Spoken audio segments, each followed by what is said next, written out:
वालेकुम शराज भाई, कैसे हैं? वालेकुम सलाम, शुक्र अल्लाह का। आप सुनाए भाई। अल्हम्दुलिल्लाह। शराज भाई, बहुत से लोग क्वेश्चन करते हैं कि जब आप लोग ये रोपकार भेजते हैं, जब बरी हो जाता है बंदा, बेल हो जाती है, तो हम ये छोटी बॉन्ड करवा के सारा, जब हम रोपकार भेज देते हैं जेल में, तब जो ये अंदर जो कैदी होता है उसके क्या तासुरात होते हैं? अब्दुल्ला भाई, ये मैं आपको बताता हूँ कि जिस टाइम मुलजिम को ये अंदर पता लग जाता है ना कि उसकी जमानत हो गई है हाँ जी। और उसकी अब रोककर आने में थोड़ा टाइम है, ये टाइम बड़ी मुश्किल से अंदर गुजरता है। क्योंकि ये टाइम मैंने गुजारा हुआ है, तो ये टाइम बड़ी मुश्किल से अंदर गुजरता है कि इस टाइम को एक बंदे को पता लग जाता है, उम्मीद जाग जाती है ऐसे ही कि है। मैं बाहर जा रहा हूँ, और वो टाइम फिर नहीं गुजर रहा होता। और उसको, मुलजिम को नहीं पता लगता जब उसकी जमानत हो जाती है। वो अगर तारीख पर आया हो या तो मुलाकात पर गया हो तो उसको बता दे, वैसे उसको नहीं पता लगता। उसको तभी पता लगता है जब अंदर से आवाज़ उसको पड़ती है कि तुम्हारी रिहाई हो गई, आ जाओ। रिहाई होती है जेल के अंदर मगरिब की अजान के बाद। उसकी वजह ये होती है कि मगरिब से पहले जो है ना, सारे मुलजमान जो होते हैं ना वो अंदर खुले होते हैं।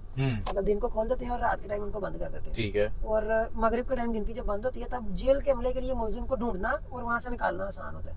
इसलिए फिर वो रात का वेट करते हैं कि इनकी गिनती बंद हो और फिर मुलजिमों की जो है वहाँ से रिहाई के लिए उसको मुलजिम को वहाँ से निकाला जाए।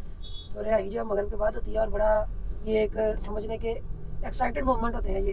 क्या समा होता है भाई उस टाइम, जब आपको पता होता है कि अब मैंने जेल से चले जाना है, यहाँ से मैंने दोबारा नहीं आना, तो क्या फीलिंग क्या होती है? भाई, मैं आपको एक अपना वाकया सुनाता हूँ कि मैं जब जेल के अंदर था ना, तो जैसे आपने देखा वो जैसे आपको पता है कि वो डकी भाई वाला जो सीन हुआ था, जी जी। तो डकी भाई के भी एक बिग ब्रदर थे, ऐसे ही है। उनको मिले थे। ऐसे हमारे भी एक बिग ब्रदर है, हम तो उनका नाम भी लेंगे, डकी भाई का तो नहीं लिया था, एडवोकेट सात भट्ट साहब सात भट्ट साहब भाई है, बड़े दोस्त भी है, भाई भी है। अच्छा, इस सात भट्ट ने मेरी जमानत करवा दी, तो मेरी जो है ना वो रिहाई उस दिन नहीं बन सकी, बेल बॉन्ड्स किसी वजह से जमा नहीं हो सकी, क्योंकि साद उस दिन आउट ऑफ सिटी था और यहाँ पर इसके एसोसिएट्स पेश हुए थे जब मेरी बेल हुई थी। तो उस दिन आखिरी दिन हमारी रोक कर नहीं बन सकी थी, बेल बॉन्ड्स नहीं जमा हो सके थे, मेरे हाथ नहीं हो सका।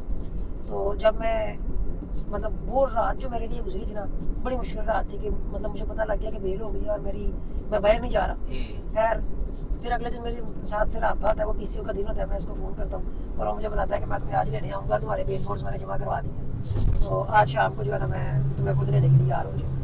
तो जब मैं जेल से निकला और सामने साथ खड़ा हुआ था, एक अरसे बाद मतलब आज़ादी के माहौल में गले मिले और मैंने उसका शुक्रिया अदा किया। लेकिन फिर भी जेल से निकलने के बाद भी बाहर, उन दिनों में ना प्रिजनर्स वैन बाहर खड़ी होती थी जो दोबारा मुलजिमों को अरेस्ट करती थी और दोबारा उनको थाने लेकर जाके उनकी बायोमेट्रिक करते थे, और अगर वो मजीद किसी एफआईआर में लोग होते थे तो उनको पकड़ लेते थे, अगर नहीं तो उनको रिहा कर दिया जाता था।